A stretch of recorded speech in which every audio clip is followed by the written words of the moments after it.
Heloo, kabajamtoota hordoftoota YouTube chaanalii keenyaa har'a immoo seenaa jaalala dhugaa tokko ciniinsuu jaalalaa jala isiniif qabadhee dhiyaadheen jira. Innis hiriyoota lamaan turanii jedhu barattoota waliin barataa turan jaalala dhugaa waliin eegalan waadichi akkas ture sinnii sunaan jechaa ture jetti shamarreen maqaa ishee ibsuu hin barbaanne tokko kutaa tokkoffaasaa haga paartuutti isiniif qabadheen dhiyaadheen jira. Dubbichi akkas ture. Dubbii inni dubbatu hundinuu dhugaa natti fakkaata ture jetti. Ana malee akka nama biraa hin jaallanne natti hima. Anis itti of gate innis natti of laatee jetti. Kun yeroo jalqabaati. Isa argu malee lafti dhiite waan naaf bariitu natti hin fakkaatu jetti. Dhugaan jirus kanuma.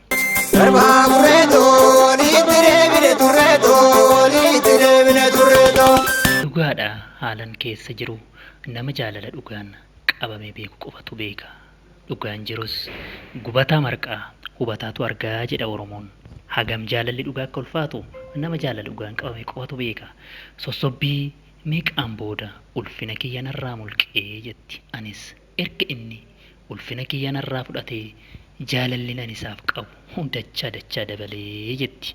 Oolee bubbulee edaa namni ni jijjiirama kan jedhu dhugaan jirus oolee bubbulee ilmi namaa dhaabbataa miti ni jijjiirama. Inni garuu jaalala inni anaaf qabu dachaan hir'ataa bulee jetti. Dubbittiin faallaa ta'uuf adeemti laata. Anis erga inni ulfina kiyya narraa mulqee jedheen isa dhoksuuf yaale. Ergan ulfaa'ee jeeshan guuteeraa jetti yookaan jeeshan fixeeraa jetti. Ammaan booda yoon akkan ulfa ta'e isatti hime nayyuu baqachuu ni mala yookaan kanaan oliyyuu na baqachuu danda'a jedheen sodaaf yaaddoo hamaa keessa jira jetti shamarreen kun. Yoon utuun isatti hin himin immoo ulfa kana baase mucaa kiyya maaf akkas gooteenis jira.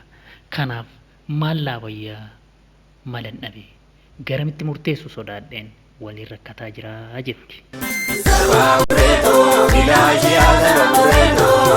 Akka seenaa isaan raawwachuuf danda'ametti ani barattuu kutaa 9dha. Inni ammoo barataa kutaa 11ffaati. Yoo na fuudhes waan ittiin jiraannu haala jireenya kana waan ittiin jiraannu hin qabu kan jettu dhugaan jirus kanuma. Falan dhabee boolla kamiin lixu laata baasu moo itti himu mee yaada keessan naaf qoodaa. Yaadni nama jajjabina waan ta'eef namoonni yaada kanarratti qoodu barbaadan namoonni yaada kana qoodu barbaadan karaa koomentii nuuf barreessuu hin dagatiina. Baasuunis rakkisaadha dhiisuufis rakkisaadha.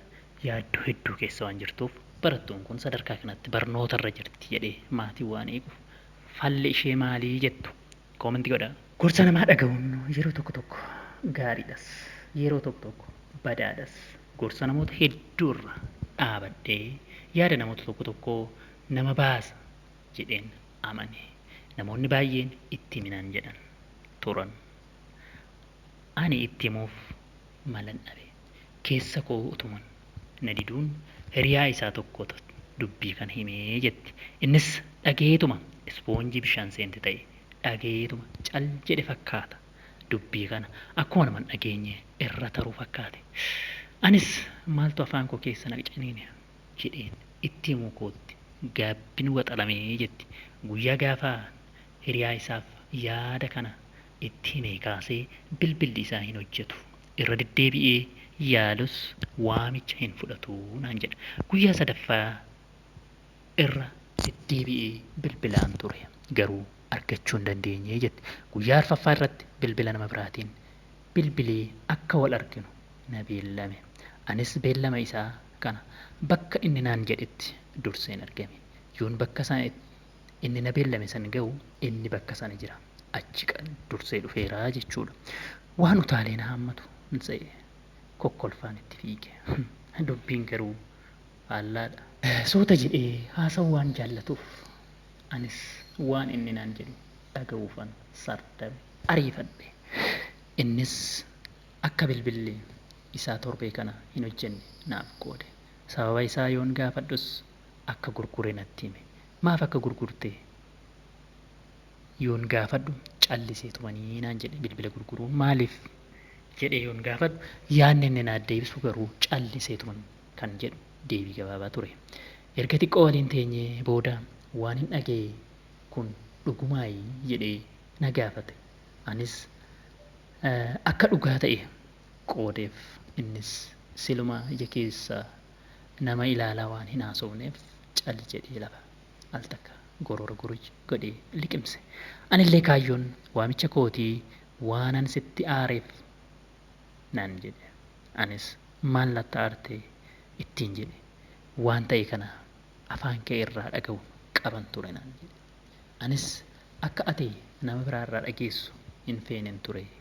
Amma garuu dhageesseetta dhiifamaan ittiin jedhe. Wanti ta'uu hin jiru waan ta'eef.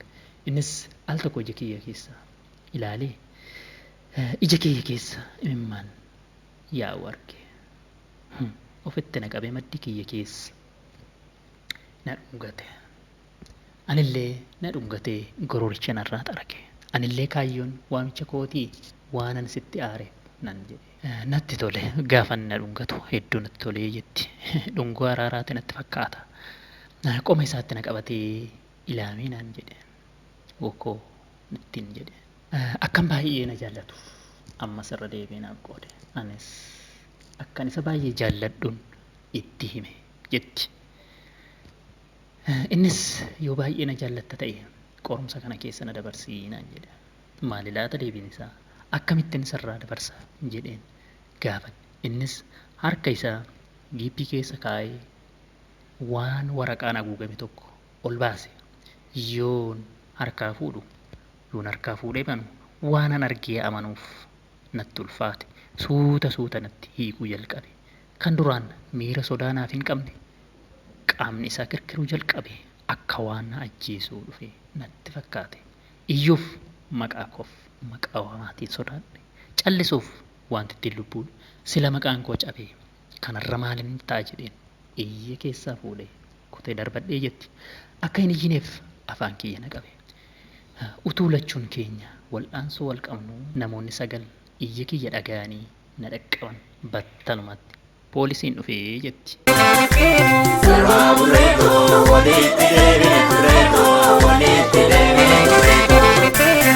Battaluma sanatti qaamni seeraa dhufee nu dhaqqabee jetti. Lamaan keenya iyyuu qabamnee waajjira poolisii deemne. Amma reefu guyyaan natti dukkanaa'u eegalee jetti. Kunis dubbiin jiran hundinuu ifa bahuu isaati. Namni erga dhaga'ee qaamni seeraa dhaga'ee maatii ishee bira dubbiin kun ga'uunsa haala salphaan waan ta'eefii jetti. Amma reefu guyyaan natti dukkanaa'e iyyuu hin qabuun ture hin jedhe. Gaabbii keessan gale. Eenyutu dhufe as na baasa eegaa ture. Eenyutu dhufe asii na baasaan eegaa ture. Akkamiin ani ija maatii kiyyaa itti baas. Maatiin kiyyoo dhagaanis akkaman ta'a kan jedhu yaada meeqa keessan gale buuseen baase. Garuu wanti ta'e hundinuu diraamaa sanatti fakkaata. Maatiin koo akkam ta'u hin jedha. Maatii ofii koo irrattan diraamaa raawwadhe moo ofirrattan diraamaa hojjedhe? Eenyu egaa kan ammanaaf birmatu kan jedhu yaada keessa gale. Reefuun muka qabadhu dhabe. Iyya dhabee laata jedhe. Gaabbus wanti dhufu hin jiru. Waan ta'uu danda'a. Amanee fudhachuu malee. Egaa wanti hin godhu tokko iyyuu hin turre hin jiru sii jette. Erga waajjira poolisii deemnee sa'aatii tokko ol waan fixne natti fakkaata.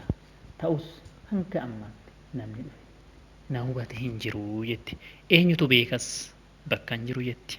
Ofuma gurri kiyya bakkee dhaggeeffata. Ijji kiyya uraan bakkee ilaala. Utuu gurri koo bakkee dhaggeeffatuun sagalee harmee kootii ol kaaftee iyyaa deemtuun dhagee. Yoonaka kan dugdina citee jetti. Eenyu isheen mucaa kiyya tuqxe gadi naaf baasaa jechaa mooraa seente harmeen kiyya iyyitee maraachaa. Yoona kana kan imimmaan salphinaatu fuula kiyya irra lola'uu eegale. Anis mana keessaa miixachuun jalqabee jetti. Eenyutu na tuqe akkaman ta'in jedharee jette. Isheenis cinqiin waxanamte. Kutaan itti aanu torbee dhufu dhiyaata. Namoota hiriyoota keessaniif sheeran subscribe gochuu hin dagatinaa. Yoo isinitti tole koomentii godhaa. Yaadota akka kanaatiif deebinee wal argina. Lafa nagaa olaan isiniin jedha. Kutaa lammaffaasa garuu wal argina.